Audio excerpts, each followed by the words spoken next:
بسم اللہ الرحمن الرحیم۔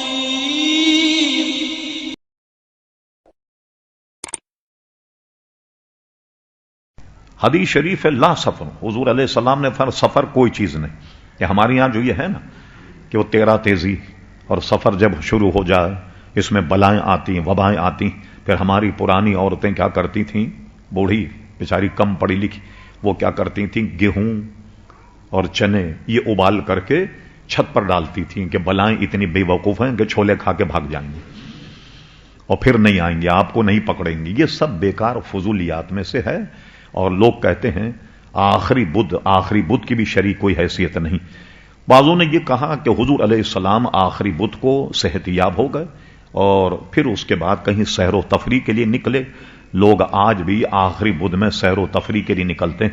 ان احمقوں نے اتنی بھی تاریخ نہیں دیکھی۔ بخاری شریف میں باب وفات النبی صلی اللہ علیہ وسلم، آخری بدھ جو تھا سفر کا، اس میں حضور علیہ السلام تو سب سے زیادہ لیل، اس لیے کہ ربیع الاول شریف میں حضور علیہ السلام کا وصال شریف ہوا، تو آخری بدھ کے موقع پر تو حضور علیہ السلام سب سے زیادہ علیل تھے۔ یہ بات بھی بالکل بنیادی طور پہ غلط ہے۔ شاہ عبدالحق محدث دہلوی رحمۃ اللہ تعالی علیہ ایک 12 مہینوں پر عربی تصنیف ہے ما ثبت من السنہ، اس میں ایک باب باضابطہ سفر پر متعین کر کے ان تمام غلط باتوں کا شیخ محقق شاہ عبدالحق محدث دہلوی رحمۃ اللہ نے رد کیا۔ صدر الشریعہ مولانا امجد علی صاحب رحمۃ اللہ علیہ کی کتاب بحر شریعت، اس کے 16ویں جلد میں بھی اس کا رد موجود۔